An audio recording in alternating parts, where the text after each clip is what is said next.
Required for uni. So this is just talking about literacies for life priorities, as well as SWOT, which is strengths, weaknesses, opportunities, and threats. So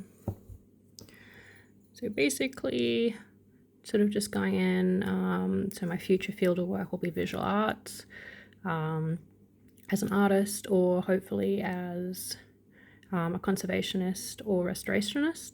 I do want to eventually go into that. However, literacies for life priorities.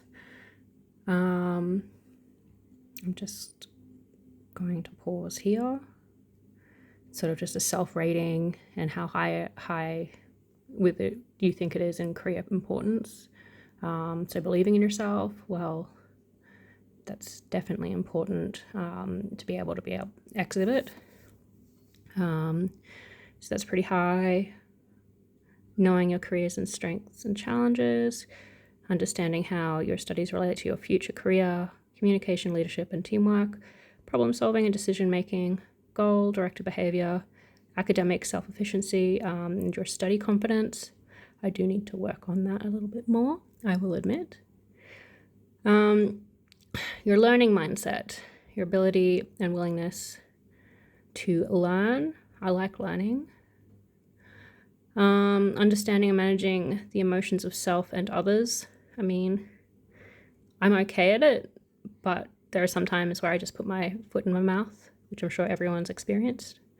And it is important, but I don't think it's all the way too important. But I suppose it's important in the way that you can't let the opinions of others in artwork, some people just don't like your artwork, and that's okay. It's not for them. But some people will take that and tell you right to your face to basically accuse you for not developing something that they particularly like. And it's like, well, I think you need to take a step back and reevaluate this, because I don't know who you are from Joe, John, and Brittany, basically. Yeah, if you don't like people's work and it's not for you, that's fine, but don't expect me to know what you're thinking just because you've previously liked some of my work. So career mobility, I'm not quite sure what it's talking about there. Is it just sort of like the mobility to move within the career or not? I do think that is a little bit important in the career itself as an artist, because you need to get inspiration, and you need to be able to open your mind to a lot of things. Career identity and commitment. I struggle a bit with career identity, I think. I don't exactly come from an artistic background, so it's harder for me to sort of get into the art world when I come from a more scientific background, but I'm still struggling with that, and I'm still learning with that. But I do think it's very important. Career exploration and awareness. I do need to explore a bit more, purely as I need to explore more options in careers in the industry. I need to explore what else is out there. I know generalized sort of stuff, but I don't know everything that might actually help me more, if that makes sense. I don't think that makes sense. Ethical literacy, upholding ethically, culturally, and socially responsible behavior. Now, that is very important. For example, I do not want to, if I'm ever asked to curate a gallery for Indigenous peoples, I'm a white person. The way I'm going to try and ethically and culturally and socially responsibly do that would be to actually ask the artists themselves if they have the time or the ability to be able to come in and speak about their own works, and obviously direct me down to the most minute detail on how to display their works if they cannot be present at the time.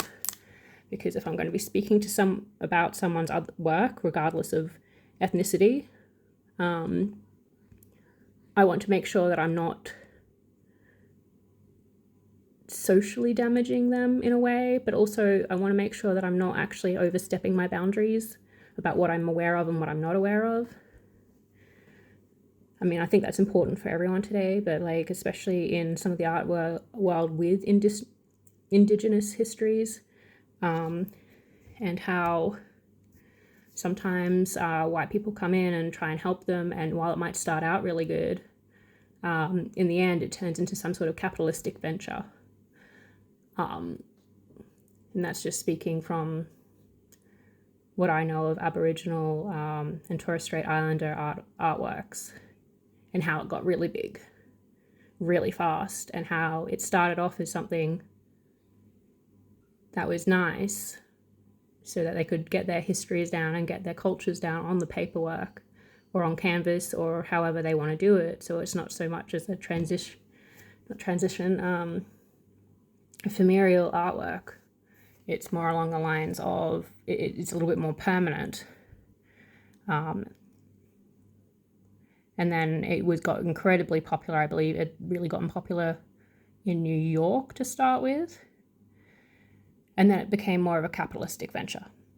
There are programs today that help try and center them a bit more in the artistic and cultural sort of more. They try and make it less capitalistic and less sort of predatory capitalistic, I believe. I need to look more into that sort of stuff to be able to even represent anyone. So I know know what not to do. But that's just a what if for the future. Digital literacy, using digital technologies for work and learning. I'm very much of a traditional artist, and it's a struggle for me to do anything that's social media, which is why I've started these journal series to be able to speak into the camera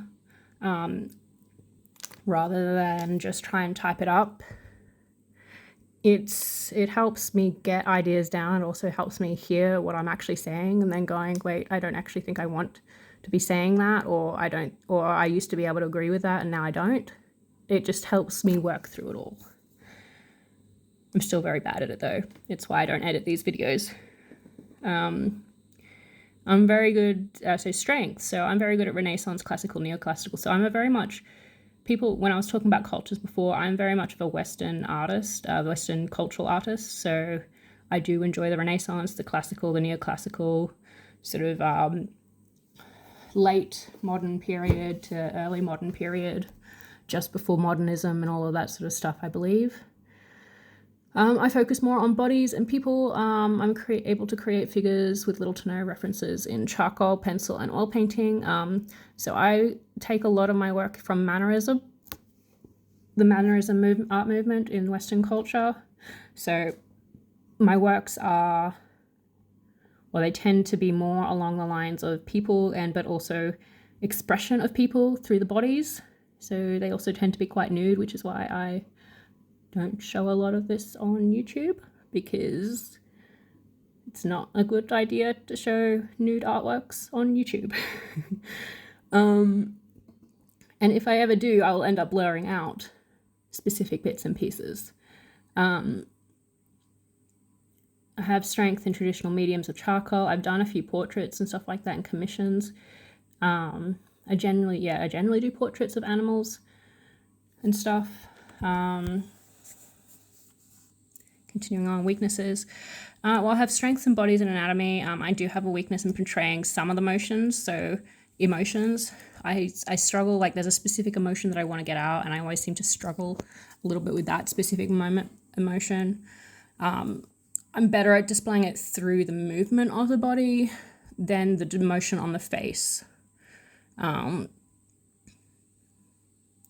do have trouble with hands and feet, but I think that's a very common thing along with most artists. But I don't want to have trouble with them, so I do practice periodically. A lot of what I want to try and do is practice more in the portraying of weight distribution, which ties in very closely with emotions and actions and how someone's thinking.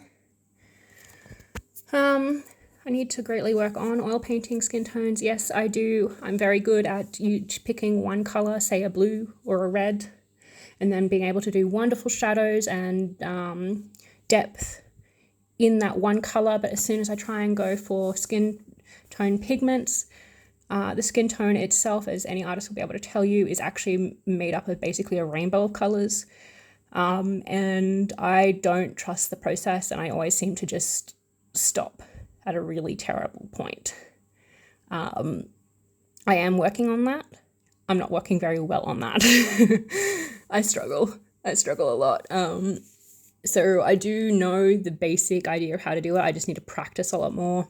And for someone who has been basically a self-taught artist for a long time, it's very, very difficult when you realize that you've got like some really good skills now, and then you've got to start at the beginning for other skills. It's a little difficult for me to get my mind around it, because I know it's practice makes perfect, or practice at least improves your perfection.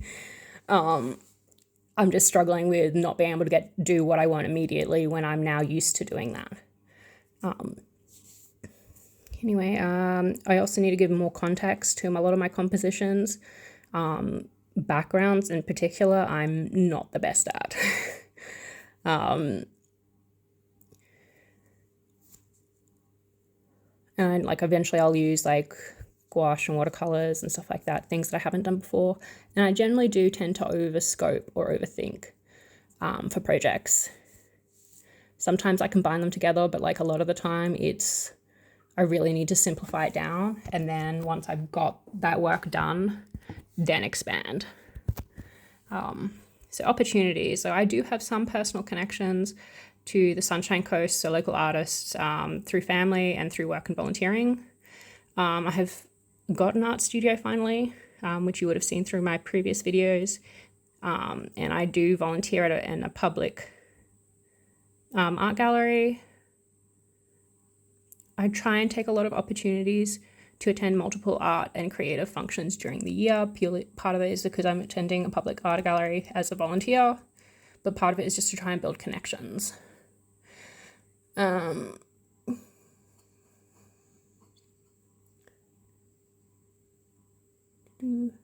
yeah, that's basically what I just said. Sorry, I was just reading through the screen.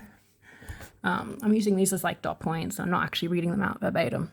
So threats, travel. So especially with uni, I live on the Sunshine Coast. I live 2.5 hours away from Brisbane, specifically the place where I go to uni. And regardless whether I travel in my own car or whether I take public transport, not buses because that would take at least twice as long, but by train, it's going to take me that 2.5 hours, half an hour to at least get down to the train station, and then about 2 hours in, and that's if it's an express train and not an every station train. And unfortunately the trains don't run consistently through the day. So during peak hours, and that's usually from about 4:30 in the morning to about 8:30 in the morning, and then about 3 o'clock in the afternoon until about, I think 6 o'clock, it's almost every half an hour, or approximately every half an hour. But outside of those peak times, I've waited almost 2.5 hours once just for the train because one of them got cancelled and the next one was another hour and a half away. And I missed the first one by 2 minutes. So it's a lot of waiting and a lot of travel. And I get motion sickness actually. So I can't do a lot of work on the train. So the distance is quite large and it is regularly threatened by weather. So flash floods, monsoonal storms, violent winds, fires.